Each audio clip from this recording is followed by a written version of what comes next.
നമ്മുടെ അടിമത്വം എന്നാന്ന് ചോദിച്ചു കഴിഞ്ഞാൽ നമ്മൾ യഥാർത്ഥത്തിൽ ഈശോയുടെ മകനും മകളുമായി മാറേണ്ടവനാണ്.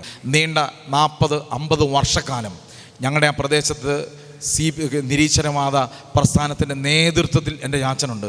അപ്പം ഞാനിങ്ങനെ പ്രാർത്ഥനയും ഇങ്ങനെയൊക്കെ നടക്കുമ്പോഴത്തേക്കും ചാച്ചൻ എപ്പോഴും പറയും, ഞാൻ ചാച്ചനോട് പറയുക, ചാച്ച മദ്യപാനമൊക്കെ നിർത്തണം, അല്ലെങ്കിൽ ഇങ്ങനെ പോകരുതെന്നൊക്കെ പറയുമ്പോഴത്തേക്കും പറഞ്ഞു, നീ ഇവിടുത്തെ മെത്രാനൊന്നും അല്ലല്ലോ, നീ മെത്രാനാണോ, അതോ നീ പള്ളിയിലെ വികാരിയച്ഛനൊന്നും അല്ലല്ലോ എന്നെ ഉപദേശിക്കാൻ എന്ന് പറഞ്ഞ് എന്നെ ഇങ്ങനെ ആക്ഷേപിക്കുമായിരുന്നു.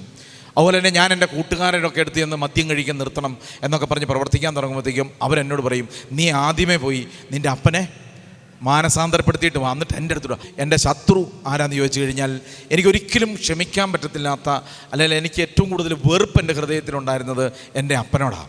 അപ്പം ഞാൻ ഇങ്ങനെ പ്രാർത്ഥിക്കാൻ തുടങ്ങിയിട്ടും മാറ്റം ഉണ്ടാകുന്നില്ല. ഞാൻ എന്നിട്ട് ഒരു രക്ഷയില്ല, മാറ്റുന്നില്ല. പക്ഷേ ഞാൻ അത് കഴിഞ്ഞിട്ട് ഒരു ബ്രദറുമായിട്ട് സംസാരിച്ച് കഴിഞ്ഞപ്പോഴത്തേക്കും നിരുപാധികം അപ്പനോട് ക്ഷമിക്കണം.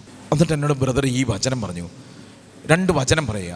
യോഹന്നാൻ്റെ സുവിശേഷം 17-ാം അധ്യായം 19-ാം തിരുവചനം. യോഹന്നാൻ 17:19. സത്യത്താൽ അവർ വിശദീകരിക്കപ്പെടേണ്ടതിന് നീ നിന്നെ തന്നെ വിശദീകരിക്കുക. എന്നിട്ട് അടുത്ത വചനം പറയുക, ലൂക്കാ 23:34. പിതാവേ, ഇവർ ചെയ്യുന്നത് എന്തെന്ന് ഇവരറിയുന്നില്ല, ഇവരോട് ക്ഷമിക്കണം. അപ്പോൾ ഈ 2 വചനം പറഞ്ഞപ്പോൾ എൻ്റെ സ്വഭാവം, എൻ്റെ ഷേപ്പ് മാറി.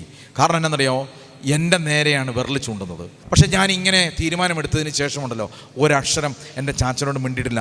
ഞാൻ നിരുപാധികം ചാച്ചനോട് ക്ഷമിച്ചു. എന്നിട്ട് എന്നാണെങ്കിലും എൻ്റെ അപ്പനെതിരെ ഞാൻ ഇനി സംസാരിക്കത്തില്ലെന്ന് തീരുമാനിച്ചു. ഞാൻ ക്ഷമിക്കുകയും ചെയ്തു. എൻ്റെ ചാച്ചൻ്റെ വേണ്ടി പരിഹാരം ചെയ്ത് ബലിയർപ്പിക്കാൻ തുടങ്ങി. എന്നിട്ട് പറയാം, ചാച്ചൻ്റെ സ്വഭാവവുമായി ബന്ധപ്പെട്ടും ചാച്ചനെ സ്വാധീനിക്കുന്ന മദ്യം കഴിച്ച് മരിച്ചുപോയ ആത്മാക്കൾക്ക് വേണ്ടി പ്രാർത്ഥിക്കാൻ നടന്ന അത്ഭുതം എന്നാണെന്നറിയാവോ, എൻ്റെ അപ്പച്ചൻ ഇപ്പോഴും ജീവിച്ചിരിപ്പുണ്ട്. 78 വയസ്സായി. ഒരു ധ്യാനത്തിന് പോലും ഞാൻ കൊണ്ടുപോയിട്ടില്ല, ഒരു 1 ഡേ പ്രോഗ്രാമിന് പോലും പോയിട്ടില്ല. അപ്പോൾ ചാച്ചൻ മദ്യപാനം പൂർണ്ണമായിട്ട്, പുകവലി, മദ്യപാനം, രാഷ്ട്രീയം എല്ലാം നിർത്തി. ഈ കൊറോണ കഴിഞ്ഞപ്പം മുതലുള്ള ഭാഗ്യം എന്നാണെന്നറിയാമോ, എല്ലാ ദിവസവും രാവിലെ ചാച്ചനും അമ്മച്ചിയും രാവിലെ ശാലോൻ TV ഓൺ ചെയ്ത് വെച്ച് പരിശുദ്ധ കുർബാന TV-യിലൂടെ ഇരുന്ന് കാണും.